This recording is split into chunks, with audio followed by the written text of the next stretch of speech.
როცა რაღაცას ვიხსენებ, ვცდილობ რომ ზედმეტად არ გავიხსენო, რომ დღევანდელი გადმოსახედიდან არ გადავწერო ის რაც მეხსიერებაში მაქვს.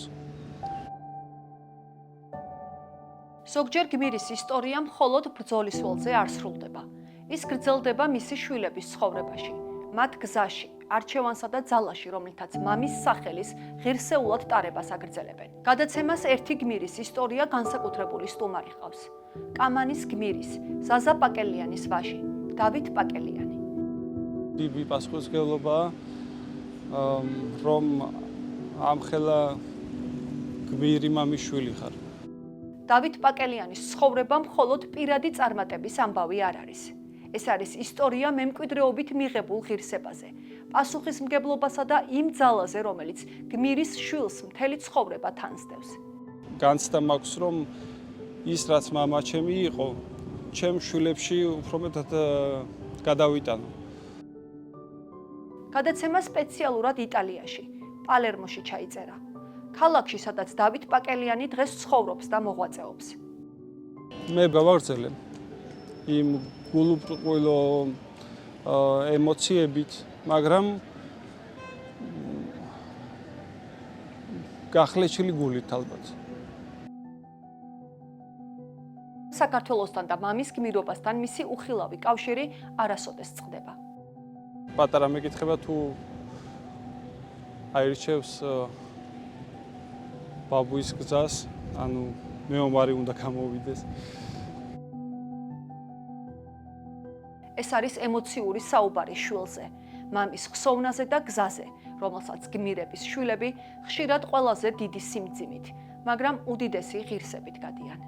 ნაიარები ყოველთვის დარჩა და დარჩებოდა. ეს გააზრებული მქონდა.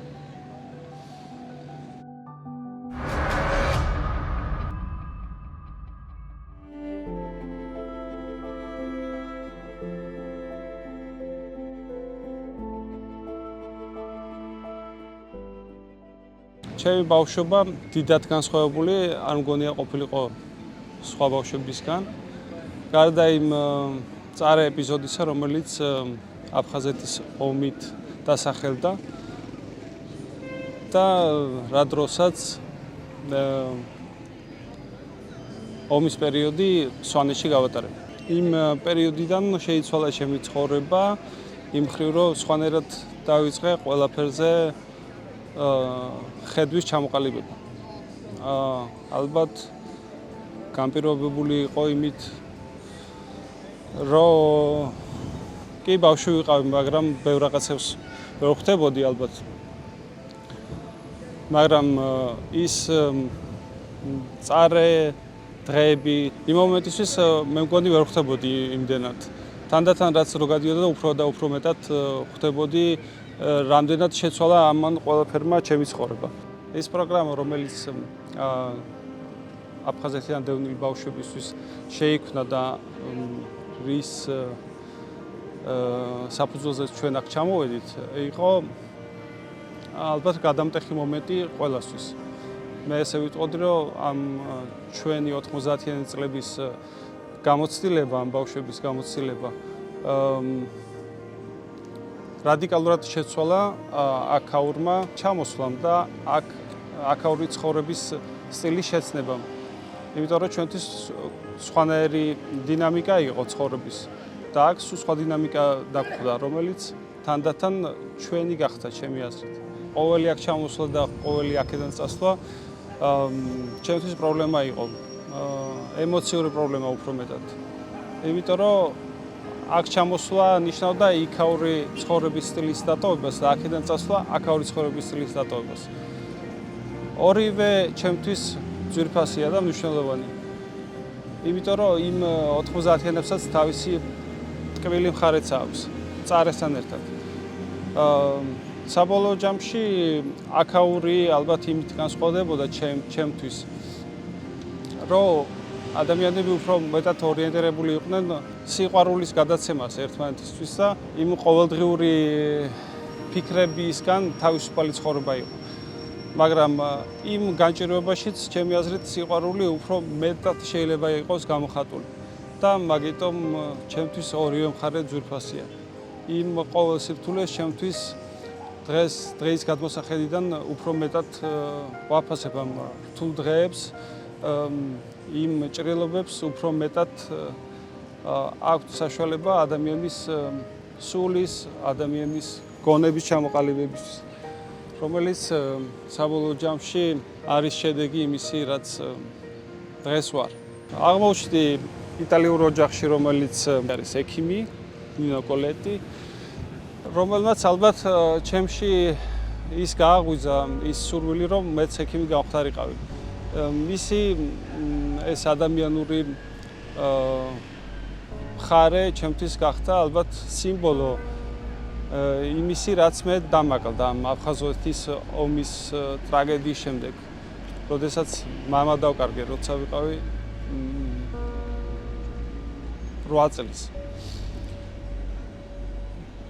ეს მე იმ მომენტში ზუსტად როცა ეს ტრაგედია მოხდა, იმ მომენტში მე ვერ მივხვდი რა მოხდა ზუსტად, მაგრამ ვიცოდი შემთხვევით გავიგე ეს ამბავი. მაგრამ ჩემთვის ვინახავდი.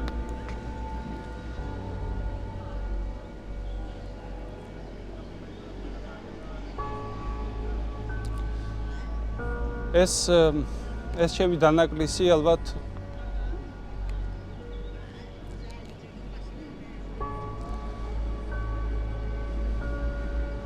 ამ ჩემი არჩევანისთვის უფრო მარტივი იყო, რომ ამერჩია ეს გზა, რომელიც ავარჩიე ექიმობა ალბათ.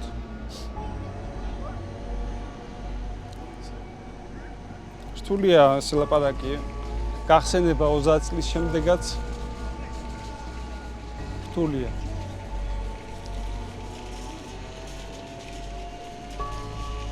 დღეს გაგრძნობ თავს, ყავს ოჯახი, ჩემი მეუღლე, რომელიც ყოველთვის გვერდში მიდგას, ჩემი შვილები, რომლებიც ჩემთვის არიან იმ ბავშვობის გახსენება, ჩემი და ჩემი ძმის ყოველდღიური ცხოვრების გახსენებაც.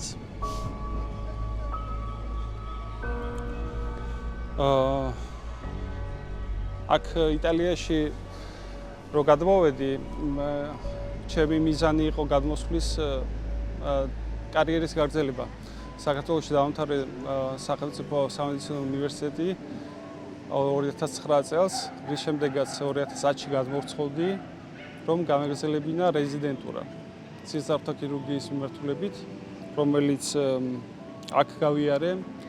შემდეგ გავაგრძელე რეზიდენტურის კურსი ციურიხის სამედიცინო უნივერსიტეტში. წელიწად ნახევარი გავატარე, რამაც ძალიან დიდი გავლენა იქონია ჩემი პროფესიული ჩამოყალიბებისთვის, რის შედეგადაც მომიწია საერთაშორისო დონეზე სხვადასხვა პროფესიონალთან მუშაობა, გამოცდილების გაზიარება, რამაც ჩამომაყალიბა როგორც სისხლძარღვთა ქირურგი, რომელსაც აქვს გამოცდილება სხვადასხვა მიმართულებით.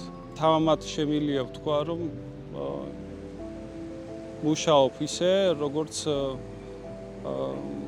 ერთ-ერთი საუკეთესო საუნივერსიტეტო კლინიკის ექიმი, როგორც შეიძლება იყოს, დღესდღეობით ესე ვარ აქ, ამ ქალაქში, პალერმოში. იმედი მაქვს, რომ დღესაც მექნება საშუალება, რომ დავბრუნდე ჩემს მშობლიურ ქვეყანაში, ჩემი გამოცდილება მოახმარო ჩემს თანამემამულეებს და მეც მივიღო მონაწილეობა ჩვენი ქვეყნის მშენებლობაში. თუ ფიქრიათ თქვენ სახლში დაბრუნებაზე? ყოველდღე ვფიქრობ. ხან როგორ, მაგრამ ალბათ ფიქრზე მეტად სურვილი უფრო დიდია იმისი, რომ ის რაც დავტოვეთ, ისევ დავიბრუნოთ.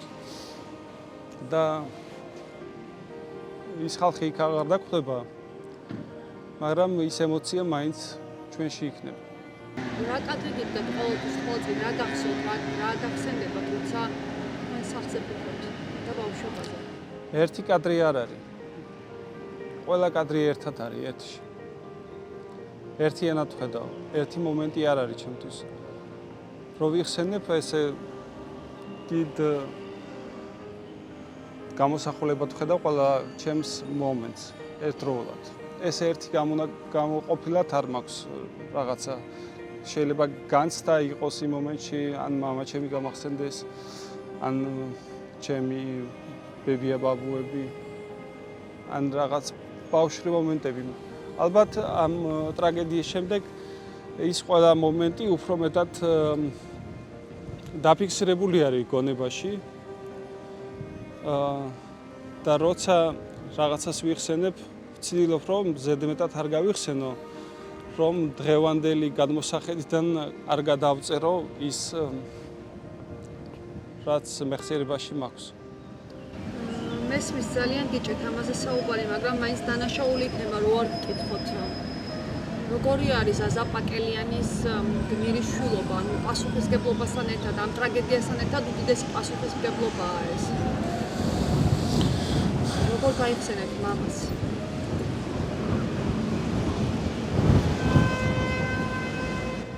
რა თქმა უნდა, უდიდესი მაგალითია ჩვენ გმირობის და თავგანწირვის.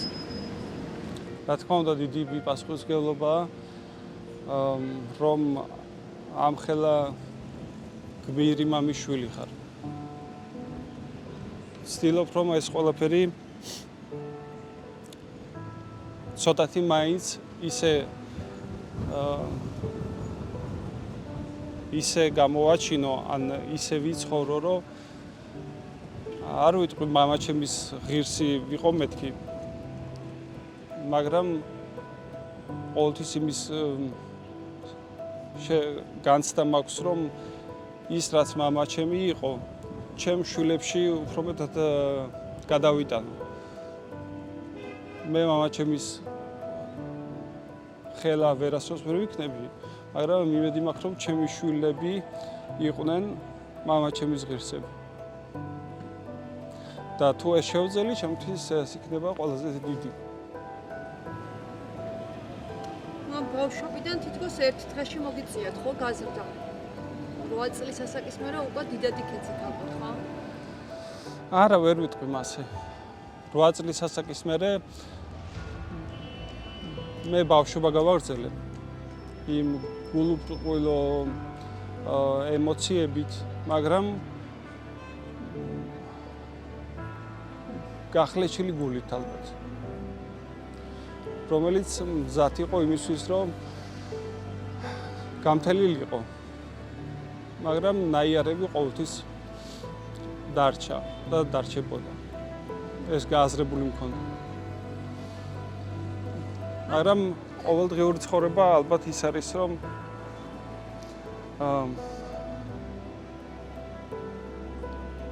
ემოციით გაივსო, გადასცე ეს ემოცია სხვებსაც და თუ ვინმე შენგან ითხოვს უფრო მეც, მაგალითად ჩემი ძმა, ჩემზე პატარა იყო. და ალბათ მე იმის უფლება არ მქონდა, რომ ყოფილიყავი მაგაზე უფრო მოწყენილი. დღეს ფიქრობ, რომ გამოგივიდა ეს ყველაფერი?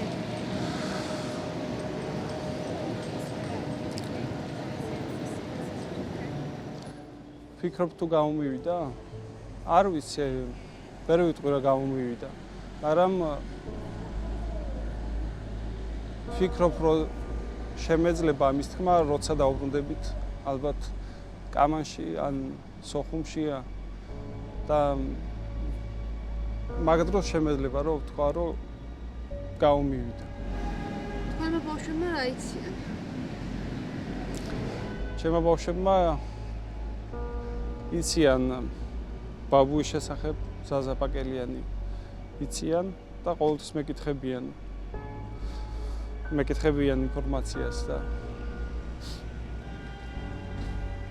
პატარა მეკითხება თუ აირჩევს ბაბუის გზას, ანუ მეომარი უნდა გამოვიდეს. სინამდვილეში მე ალბათ ბევრი რაღაცის გადაცემა არ შეგვიძლია, ხედავთ ალბათ ემოციურად, ჩემთვის ყოველთვის რთულია. მაგ დროს ჩემი მეუღლე უფრო მეტად იღებს ამ მოვალეობას თავის თავზე და უყვება წარსულზე, ჩემზე, ჩემს ოჯახზე, მამაჩემზე და ყველა იმ მოვლენაზე, რაც მოხდა. რა არის თქვენი სამომავლო გეგმა? როგორც პროფესიონალი ექიმის? სამომავლო გეგმა ერთ ადგილას ყოფნა მიჭირს. ალბათ განპირობებულია იმით, რომ ბავშვობიდან მომიწია სხვადასხვა ადგილებში ყოველთვის გადაცხოვრება, ადგილის შეცვლა, დინამიკა რაღაც ერთგვარი. და ამას ვაბრალი იმ მომენტს, რომ ერთ ადგილას გაჩერება ჩემთვის რაღაცა დროში გაჩერებასაც ნიშნავს, რაც ჩემთვის არ არის მისაღები და ვფიქრობ, რომ რაღაც მომენტში შევცვლი ადგილმდებარეობას ცხოვრებაში. საქართველოში ვფიქრობ ყოველთვის დაბრუნებაზე. სულ მაგრამ მე მგონი ჯერ არა ვარ ამისთვის მზად.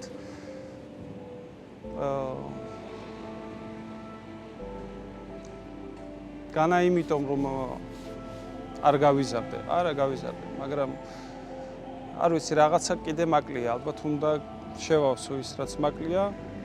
ამ ეტაპზე აქ კარგად ვარ.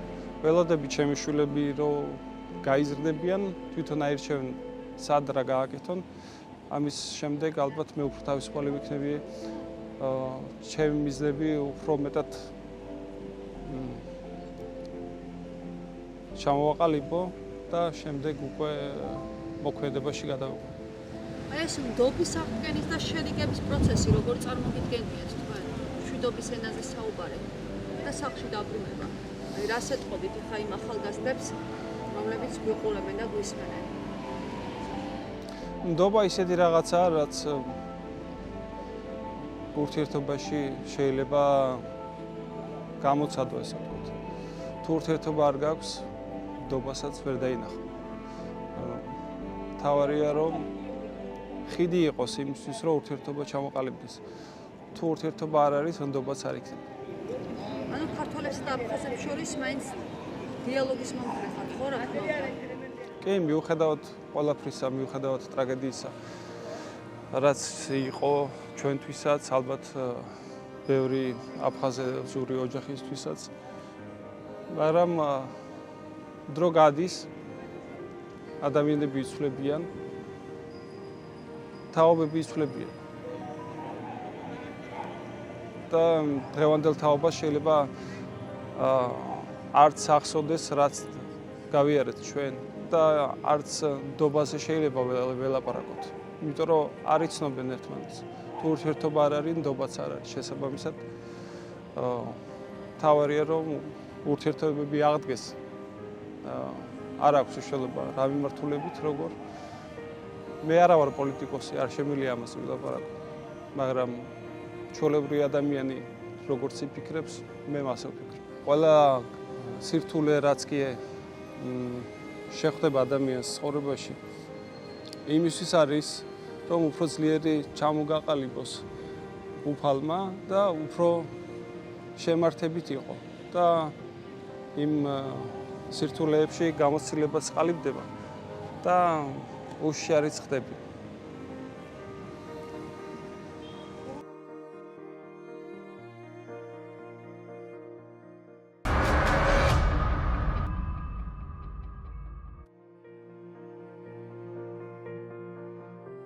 ის ყველგან ადამიანია და თუ არსად არ კარგავს თავის ადამიანობას, ძალიან თავშეკავებულია, ძალიან წინდახედული, ასჯერ დაფიქრდება და მერე მიიღებს გადაწყვეტილებას და ეს ხასიათი, ეს მისი ხასიათი არის ყველგან ოჯახშიც, სამსახურშიც, ახლობლებთან ურთიერთობაშიც.